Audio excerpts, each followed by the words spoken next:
estar aqui. Muito obrigado.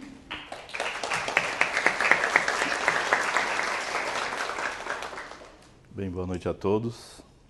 Me ouvem bem? Boa noite a todos. Mais uma vez agradecer a Renata e a todo o grupo pelo convite para vir aqui falar com vocês. De fato, o tema é bastante amplo sobre a relação de Yoga e Ayurveda. E nós vamos falar um pouco hoje. E aí isso abre caminho para vários estudos importantes. Tem, como a Renata disse, em 1974, eu fiz minha primeira iniciação nesse caminho. Eu tinha 16 anos. E me dediquei completamente a isso e tenho me dedicado completamente a esse estudo, a esse conhecimento durante toda a minha vida, então. E eu diria para vocês assim que, apesar de eu gostar muito da Índia, gostar muito do folclore da Índia, muito da cultura da Índia, não é pela Índia que eu faço isso. Não foi pela Índia que eu me dediquei a vida inteira a esse estudo. Não pela Índia em si. Eu não dedicaria minha vida a ficar espalhando pelo mundo folclore indiano. Assim, apesar de ser muito bonito, interessante, gosto muito dos indianos, mas não é esse o objetivo. O objetivo da minha pesquisa na minha vida toda foi sempre saber se havia algo que pudesse ser útil a todos os seres em todos os tempos. E principalmente nessa época de crise que a humanidade vive nas últimas décadas e tem se misturado e cada vez mais intensamente ficado nessa crise. Crise em todos os níveis. Crise no nível social, crise no nível individual, crise política, crise social, crise econômica, mas principalmente crise de saúde, não é? Há uma certa expectativa criada pela tecnologia moderna de que nós estamos seguros à medida em que a tecnologia médica aumenta. E vou dizer para vocês que quando eu me formei em 1981, 30% da população mundial que tinha infarto morria no lugar onde tem o infarto. Vocês sabem que o infarto do miocárdio é a doença que mais mata no mundo, né? Hoje mata 8 pessoas por minuto. Enquanto nós ficamos entoando 12 vezes o Om, quantas pessoas morreram de infarto? É uma doença que o primeiro sintoma em 30% dos casos é a morte. Então imagina uma doença que o primeiro sintoma é a morte. E aí nós achamos que o desenvolvimento tecnológico e os hospitais e os políticos fazem propaganda que compraram um equipamento super sofisticado. E aí nos dá a impressão que nós vamos viver 200, 300 anos agora, porque os hospitais estão cheios de equipamentos. Mas o problema é que uma parte da população que sofre infarto vai morrer no lugar onde tem. Não vai conseguir chegar na tecnologia. A expectativa da Organização Mundial da Saúde é que na próxima década, de 8, vão morrer 60 pessoas por minuto de infarto. Ou seja, é a pior epidemia de todos os tempos. Então, às vezes, as coisas criam em nós uma falsa sensação de segurança por causa de uma estatina nova, por causa de um stent novo, por causa de uma angioplastia nova. Mas quantas pessoas vão ter acesso a isso? Não só por questões econômicas, acesso mesmo pela natureza da doença.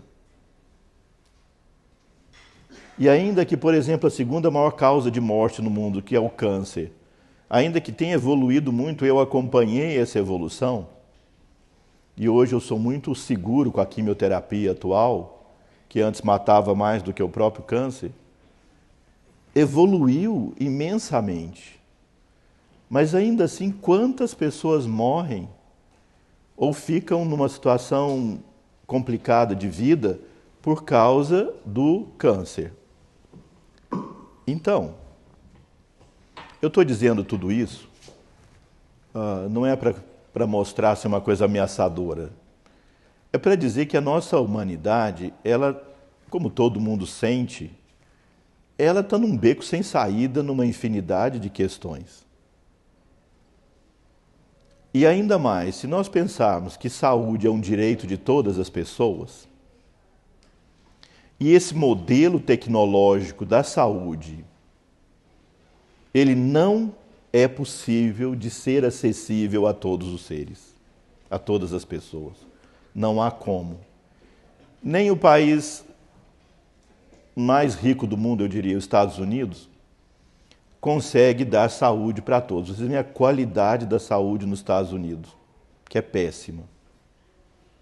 Muita gente não tem acesso a toda a tecnologia. Tanto que houve no governo passado todo um conflito lá por causa da tentativa de trazer isso para todas as pessoas.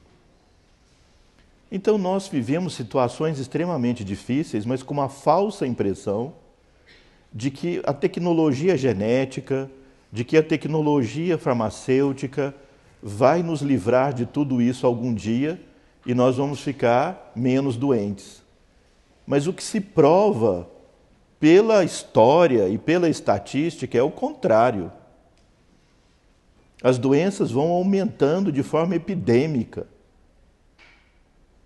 E as situações vão ficando cada vez mais difíceis.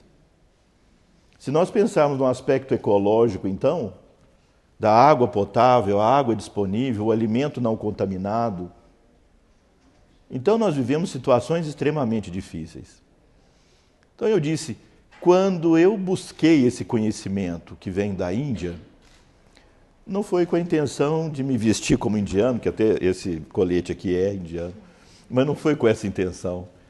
Não é com a intenção de trazer o folclore da Índia para cá ou uma medicina exótica, esquisita. Não foi isso. É o reconhecimento daquilo que está... o slide anterior eu posso passar aqui, né? Como é que eu volto aqui? Não, aqui vai para frente. Aqui. O que está escrito lá em cima, a ciência védica, está escrito embaixo Sanatana Dharma ou sabedoria perene. Então, há um conhecimento no mundo que é eterno. Se nós pensamos na industrialização da nossa cultura no século XIX para cá, nós começamos a abrir mão de milhares de anos de desenvolvimento humano. Não é? Porque a medicina moderna, a cultura moderna, a filosofia moderna abriu mão de milhares de anos de desenvolvimento do ser humano, em nome de alguma coisa que se chama moderno, de alguma coisa que se chama tecnológico ou pós-moderno. Então, nós aqui vivemos uma ignorância profunda do que a humanidade trouxe para nós todos durante milhares de anos. Quando nós estudamos medicina, começou com os gregos. Quando nós estudamos filosofia, começou com os gregos. Quando nós estudamos qualquer ciência, os gregos começaram. Os gregos são recentes, são crianças. E muito do que eles fizeram veio de culturas milenares, muito mais antigas, e que hoje já são completamente desconhecidas. Então, o resgate dessa cultura não é com o intuito de trazer a cultura de algum povo estranho, mas de encontrar, será que há alguma coisa que os povos antigos desenvolveram que pode ser extremamente resolutivo para os nossos problemas atuais? Assim como foi para eles em alguma época da história deles. Então eu vou dizer para vocês, assim como os nossos cientistas voltaram a sua consciência para fora, para descobrir como é que as estrelas funcionam, como é que os átomos funcionam, como é que a natureza externa funciona, desenvolvendo equipamentos que ampliam os sentidos, como telescópios, microscópios e tal. Eu posso dizer para vocês que os cientistas do Oriente, eles voltaram a consciência deles não para o exterior, mas eles voltaram a consciência para o interior deles mesmos, para fazer uma pesquisa profunda de quem nós somos de fato. Qual é a nossa real natureza? Qual é de fato a nossa essência? E eles foram descobrindo camadas e camadas na nossa existência, profundas camadas internas, que quando eles olharam para dentro, eles começaram a perceber também todos os segredos da natureza externa. Então, para dar para vocês um exemplo, há um texto de 5.000 anos que é o Vishnu Purana. O Vishnu Purana foi escrito por um sábio chamado Bharadwaya. Hoje ele existe em sânscrito e inglês. O Vishnu Purana, Bharadwaya, imagina só, era uma pessoa que nunca frequentou universidade nenhuma, vestia uma tanga, comia casca de árvore, folha e fruto, vivia dentro de uma caverna no meio do Himalaia. E ele escreveu um texto que descreve como o universo funciona, a expansão e recolhimento, que é até o tempo de expansão do universo e recolhimento é igual ou próximo da mais moderna astrofísica. A mais moderna teoria sobre o desenvolvimento e criação do universo é muito parecida com a do Vishnu Purana. Agora, como uma criatura analfabeta, de certo sentido, entrando em profundo estado de meditação, conseguiu descobrir coisas que a humanidade precisou do Hubble, de radiotelescópio, bilhões e bilhões de dólares e gente treinada para chegar numa teoria próxima. O Charaksamhita, por exemplo, o texto mais importante do Ayurveda na parte clínica, descreve vírus, bactéria, fungo, descreve o funcionamento interno das células. A psiquiatria é extremamente desenvolvida no Charaksamhita, no capítulo chamado Bhuta Vidya. Os ensaios do Freud são coisas úteis, mas próximo da complexidade do que eles conseguiram entender sobre a consciência humana, eu diria para vocês que é primário. E não está numa linguagem alegórica, como as profecias de Nostradamus. Que as profecias de Nostradamus são tão alegóricas que você pode falar qualquer coisa sobre elas. Não, está claro, descrito, explicado. E hoje acessível aos que não leem em sânscrito. E a grande vantagem que a Índia tem e que nos trouxe foi a possibilidade de escrever isso tudo e documentar. O sânscrito é o idioma mais completo e complexo que a humanidade desenvolveu.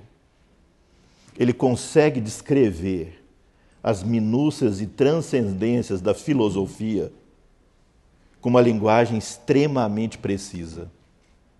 Além de tudo, ele é métrico, ele é rítmico, ele é poético, o que permite você guardar milhares de versos de memória, enquanto a escrita ainda não existia.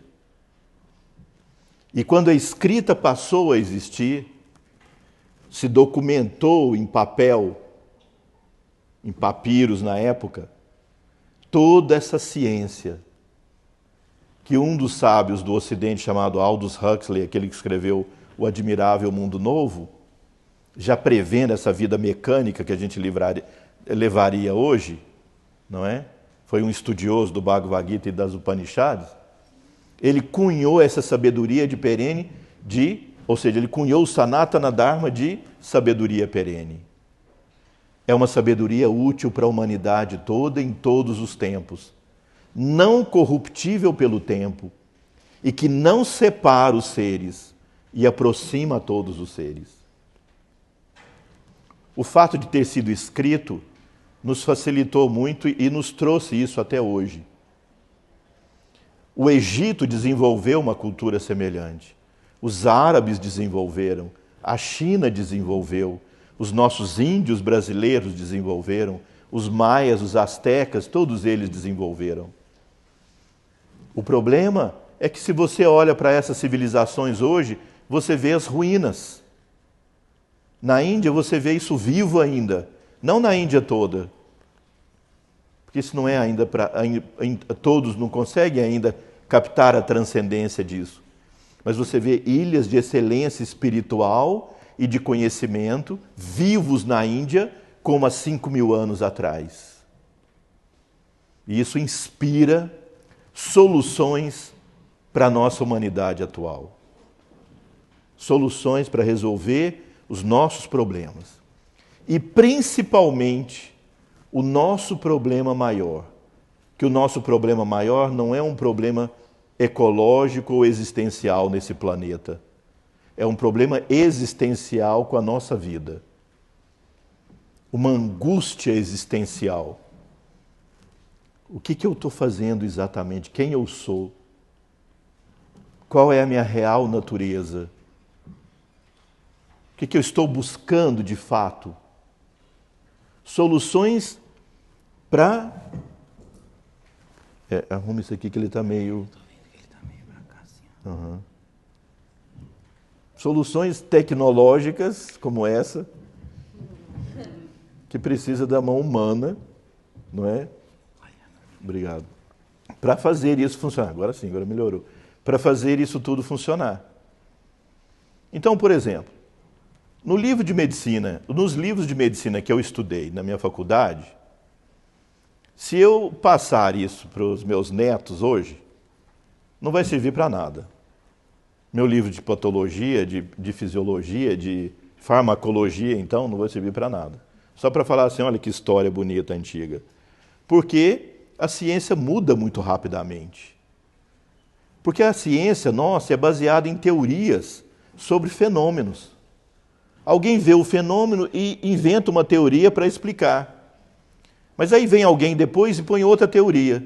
E depois outra, e a ciência vai se modificando. E é natural que seja, e é bom que seja. Mas o método desses cientistas da alma foi outro. Ao invés de usar o raciocínio, eles entraram no silêncio. E esse silêncio mostrou para eles a verdade. E essa verdade, então, se traduziu como uma ciência. Essa ciência, o Sanatana Dharma, essa ciência eterna, ela é aplicável a todos os seres. Por exemplo, o livro mais importante, como eu disse, de medicina do Ayurveda é o Charak Samhita, que ele foi escrito no ano em torno de 700 a.C. E ele é completamente atual. Nenhuma fórmula descrita de medicamento no Charak Samhita se mostrou incapaz ou que perdeu eficácia ao longo do tempo. Não é a mesma coisa com os tratamentos modernos. Você vê que a penicilina que veio, quando ela veio, saiu no jornal um título, agora o fim das doenças infecciosas. E você vê que penicilina hoje em dia não trata nem impetigo mais, nem problema de pele. Porque foi havendo resistência. Você tem antibiótico de primeira geração, segunda, terceira, quarta. Você tem antidepressivo de primeira geração, segunda, terceira, quarta, quinta e sexta. Porque nós vamos criando novas gerações para aquilo que é a expectativa humana, a expectativa de ser feliz. E aí o antidepressivo promete a felicidade. A gente não pode ter frustração. Hoje, por exemplo, veio uma paciente para mim dizendo que ela foi diagnosticada com bipolaridade. A pessoa se sente feliz quando tem o diagnóstico. Porque ela vivia alternando estado de espírito e alguém falou para ela, você é bipolar. Então, agora eu sou bipolar. Graças a Deus eu já sei o que eu tenho. Entenderam? E aí começa a dar carbolítio para a pessoa, começa a dar lítio, uma coisa tóxica. Aí eu perguntei, mas me descreve sua bipolaridade. Não, um dia eu fico triste, um dia eu fico alegre, um dia eu fico triste, um dia... Mas quem não é assim? A vida é cheia de frustração. Não dá para viver sem frustração. A frustração é existencial. O fato de estar nessa vida aqui é frustrante. Por quê? Você está aqui agora, mas você também gostaria de estar em outro lugar fazendo outra coisa com sua família, ou com um namorado, ou com quem for, em algum lugar. Você gostaria de fazer uma coisa e fazer outra ao mesmo tempo. Você realiza uma coisa, frustra a outra. Não dá para realizar todos os nossos desejos o tempo todo. Patológico é quando a pessoa se sente frustrada e entra em profundo estado depressivo ou agressivo. Porque vocês devem conhecer, eu sei que vocês não são assim, são todas pessoas de altíssima serenidade e paz espiritual, altíssima iluminação espiritual, mas vocês devem ter um vizinho, um primo, um tio, que toda vez que alguém diz não, a pessoa entra em estado depressivo, melancólico ou agressivo. Isso é patológico. Porque a gente tem que aprender a viver com a frustração. Não dá para viver feliz o tempo todo. Entende? É bom isso para os livros de autoajuda. Deseje o que você quiser e a natureza conspira a favor dos seus desejos. Graças a Deus isso é errado, esse conceito. É bom para o sujeito que escreve o livro, que ele fica milionário, resolve os desejos dele. Mas não é verdade. A natureza, o universo não conspira para realizar seus desejos. Porque se fosse assim, seria caótico. Imagina nós todos aqui desejando coisas e o universo tendo que realizar nossos desejos todos. Nossos desejos são contraditórios e eles nos destruiriam.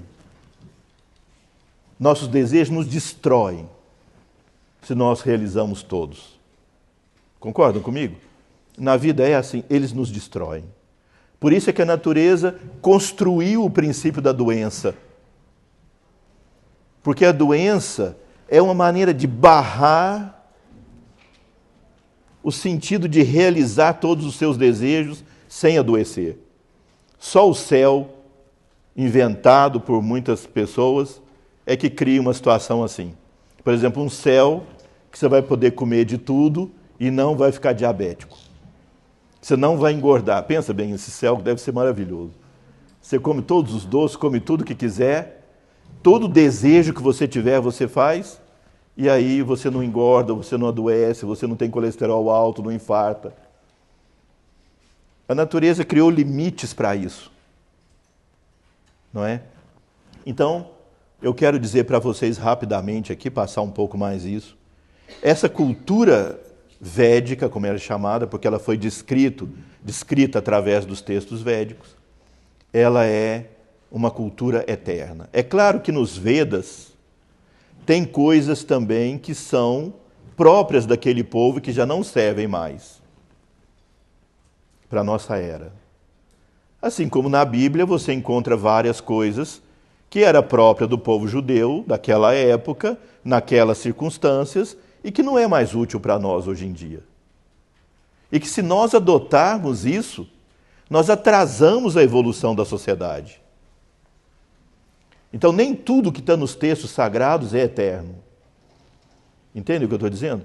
Nem tudo. É preciso ter discernimento.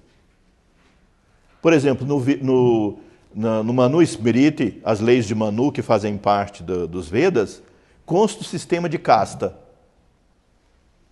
Vocês veem uma coisa mais vergonhosa para a humanidade atual do que o sistema de casta? Mais agressivo, mais separativista. Mas veja, o sistema de casta não é só aquele que é formalizado na Índia. O sistema de casta é tudo aquilo que separa as pessoas pela cor da pele, pelo nível financeiro, pelo lugar onde nasceu, por qualquer coisa que não seja a própria pessoa. Os talentos dela, a natureza dela, as qualidades dela. Então nós todos temos um sistema de casta. Os nossos preconceitos são sistemas de casta. E nós vivemos muitos tipos de preconceitos que separam as pessoas. Na Índia isso foi formalizado, escrito e é lei, que está diminuindo cada vez mais, graças a Deus. E nós precisamos também tirar as barreiras do nosso sistema de casta. Você vê no mundo ocidental, no mundo todo eu diria, tem uma catástrofe ou então um ataque terrorista na África, morrem 500 pessoas. Vem lá uma notinha do jornal, morreram 500 pessoas da África. Morre um francês, um inglês, um americano, comoção mundial. Gente andando de mãos dadas, em volta da Torre Eiffel, assim, porque tem que ser chique, em volta da Torre Eiffel, Paris, chorando pela morte de uma pessoa, o que está certo. Mas e as outras 500? Eles não têm o mesmo valor? Eles não são pessoas iguais? Isso é sistema de casta também, entende? Não é só aquele que é formalizado na Índia. Bom, Ayurveda e Yoga são os dois braços práticos dessa ciência. Elas nos chegam até hoje para nos auxiliar. O Ayurveda promovendo a saúde, a energia, a força, a determinação, a inteligência, para você realizar os objetivos da sua vida. Entendam que saúde não é um objetivo, não é uma meta, eu diria. Saúde é um meio. Porque se você conquistou a saúde, o que é que você vai fazer com ela? Se você não sabe o que fazer com a sua saúde, você perdeu a saúde. Entenderam? Nosso objetivo não é saúde, nosso objetivo é felicidade, nosso objetivo é prosperidade, nosso objetivo é a nossa capacidade de expor nossos talentos, ter um lugar no meio da sociedade onde nós podemos expor nossos talentos, é alcançar nossa liberdade interna, moksha, conhecer nossa real natureza. Isso é o objetivo da vida. Mas se você está doente, o seu organismo e a sua mente vivem atrás de resolver aquilo. Você não vai ficar preocupado com quem sou, qual é a minha essência divina e espiritual, se tem uma unha encravada lá no pé. Não é? Por exemplo, você está aqui meditando, aquela meditação que eu fiz agora mesmo aqui com vocês. Entoe o Om, pensando no absoluto, vibrando no cosmo infinito. E você está com o intestino preso há 3 dias. Aí está aquela coisa lá pressionando lá dentro, e você no absoluto, no Om. Aí o absoluto e o Om está aqui na sua consciência, preenchendo tudo. Você está no êxtase. Aí aquele negócio no intestino começa a dilatar e a fazer gases e a intensificar. Então, na sua consciência, a dor vai aumentando e o Purusha vai diminuindo. E o absoluto diminuindo e a dor aumentando. Chega um ponto que você... Aqui a gente está entoando o Om e você dor, intestino preso, não é? Ou seja, a consciência vai para a necessidade mais imediata, não vai para aquilo que é o transcendental, a menos que você seja um praticante master. Aí você consegue, depois de muitos anos de prática, não é? Mas a gente vai atrás das necessidades naturais. Então, por isso é que a Ayurveda é muito importante no nosso mundo atual, também junto com o Yoga.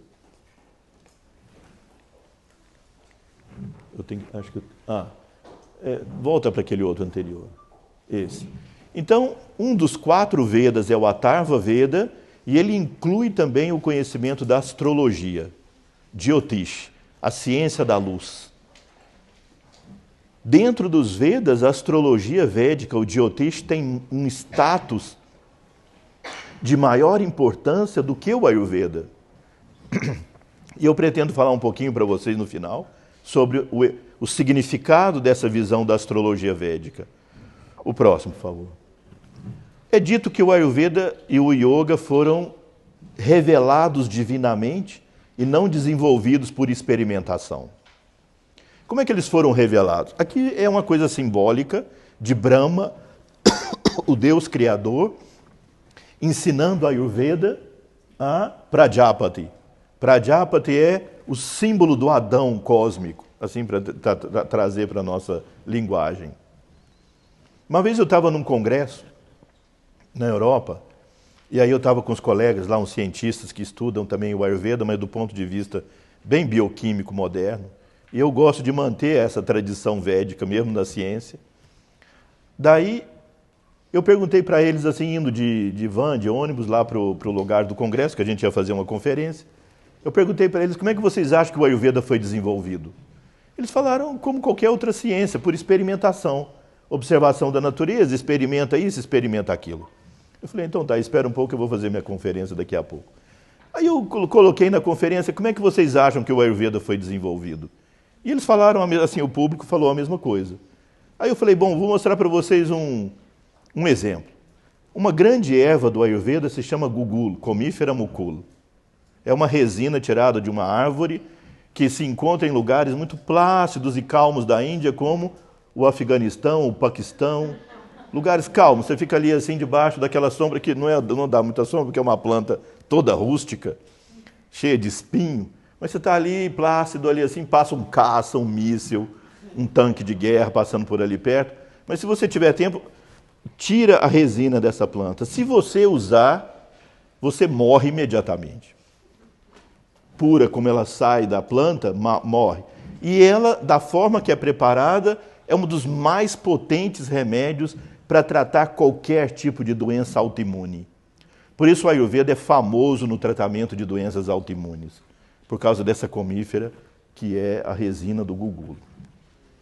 Então, se fosse por experimentação, a ciência védica teria feito assim, ó, dá gugul para 100 pessoas, tal como sai da planta. E matou 100. Então não é assim, deve ter alguma outra coisa para fazer. Vamos experimentar. Vamos cozinhar com alguma coisa que deve dar certo. Cozinharam com uma coisa, mataram mais 100. E então não é por aí também. Depois mataram mais 100. Não é por aí. Aí um dia, pegaram o trífala, que é um composto de 3 ervas, cozinharam com trífala um dia, mataram só 80. Maravilha, matamos só 80. No segundo, cozinharam mais um dia, mataram só 60. Depois só 40, depois só 20. No final de 7 dias de cozimento com trífala, não mataram mais ninguém e se transformou num grande medicamento. Não há relato nenhum de que isso tenha acontecido dessa maneira. O yoga nos ensina uma outra maneira de fazer ciência, uma outra maneira de descobrir a verdade, que é o silêncio. Patanjali diz, Chitta Vritti Nirodha, que yoga se realiza quando você suprime as ondas da mente. Chitta Vritti Nirodha. Então, os yogis sentam em meditação. Aí o verso seguinte do primeiro capítulo do Yoga Sutra, o terceiro verso, Patanjali diz, no momento que você silencia as ondas da mente, o observador está dentro da verdade, inserido na verdade, realizado na verdade. Ou seja, a verdade é a natureza própria das coisas. Os yogis entram em samadhi. Samadhi é um estado, segundo Patanjali, no qual aquele que vê, o olho que vê e aquilo que é visto são um só. Então, se nós pudéssemos fazer samadhi aqui agora, ao invés de eu ficar falando 1h30 aqui, 1 hora, o que for, e você depois fazer alguma pergunta, nós entraríamos todos em meditação. Aí, quando a nossa mente estiver em total silêncio, a consciência sua entra na minha. É uma comigo, por um instante, um relâmpago, um instante. Tudo que eu sei, tudo que eu vivi esses anos todos de experiência, passaria para você imediatamente. Um download instantâneo. Não seria? E é uma forma perfeita de transmissão que não depende desse processo todo da linguagem, porque é um processo de percepção direta que não usa linguagem. É instantâneo. Isso é que os yogis buscam, realizar a verdade, a natureza real das coisas. Isso não se realiza pelo pensamento, se realiza pela consciência e não pela mente. Entenderam essa ideia? Então, no capítulo 3, Patanjali explica assim, ó, se você fizer isso em relação à estrela polar, você aprende como as estrelas funcionam. Se você fizer na água, você aprende como os oceanos funcionam. Se você fizer numa árvore, você aprende como as árvores funcionam. E se você fizer na verdade, no ser, você realiza a iluminação. Entende? Então, o caminho é uma outra forma de adquirir conhecimento, que se realiza pelo silêncio. Essa forma que nós temos aqui agora, ela é útil, ela é necessária para a vida. Mas quando eu quero alcançar a verdade real, pura e simples, eu entro em silêncio. E o silêncio me revela a verdade. Então os yogis sentaram ao lado dessas árvores, fizeram samadhi nessas árvores, e elas contou para eles, não como uma fadinha que chega, tum, e conta a verdade, assim, não é coisa de desenho animado. Não tem linguagem, eu já disse para vocês. Percebe a verdade das coisas. Adquire aquilo que se chama Ashtasiddhi, os 8 poderes do yoga. Um desses poderes é a ânima, o poder de ser pequeno como o átomo, grande como uma galáxia. Ou seja, a potencialidade do ser humano é infinita e nós vivemos como miseráveis. Desculpe a palavra, às vezes ela é um pouco, não é agressiva, mas ela é forte. Nós vivemos como miseráveis. Veja o que nós pensamos no dia de hoje. O que nós passamos pensando hoje? Com os nossos problemas, as nossas preocupações, as nossas crenças, os nossos conflitos. Não gosta de mim, gosta pouco de mim, gosta muito de mim. Hoje não olhou para mim. Eu não sou famoso, queria ser. Eu sou muito famoso, não queria ser. Queria ter privacidade, mas sou famoso. Eu tenho privacidade demais, queria ser famoso. Moro em Uberlândia, queria morar em São Paulo. Moro em São Paulo, queria morar em Uberlândia. Sou advogado, queria ser arquiteto. Sou arquiteto, queria ser médico. Queria ser médico, queria ser nada. Não é? Está sempre aquela coisa mesquinha, eu diria. E a gente tem a potencialidade da grandeza. E isso é que essa cultura védica nos mostra, a grandeza da nossa real natureza. Não para gerar o orgulho da pessoa, porque isso não é o meu eu, não é a minha personalidade. Isso tudo que eu estou falando aqui para vocês, eu tomei emprestado do que os meus mestres me ensinaram e do que a verdade me ensinou. Não é da minha personalidade. Então eu não tenho orgulho pessoal de saber isso ou ter vivenciado alguma coisa sobre isso. É de todos, é o direito de todos, é a natureza de todos. Entende? Então isso foi revelado divinamente o próximo. Aqui, os Ashwin Kumaras ensinam essa cultura para Indra, o senhor do céu, como se ele fosse Zeus na mitologia grega. Estão vendo que ele é cheio de olho? Significa que ele vê em todas as direções. Estão vendo que ele tem parece um livrinho assim que os Kumaras estão entregando para Indra. Esse é um texto védico chamado Kumara Samhita. Tem milhares de versos.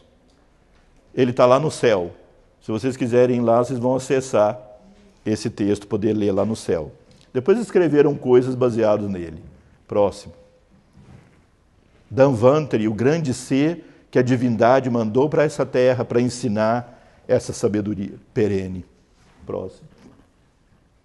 Aqui, como os sábios antigos se encontravam no Himalaia, e daí foram escritos os Vedas. Os 4 Vedas, Rig Veda, Yajur Veda, Sama Veda, Atharva Veda.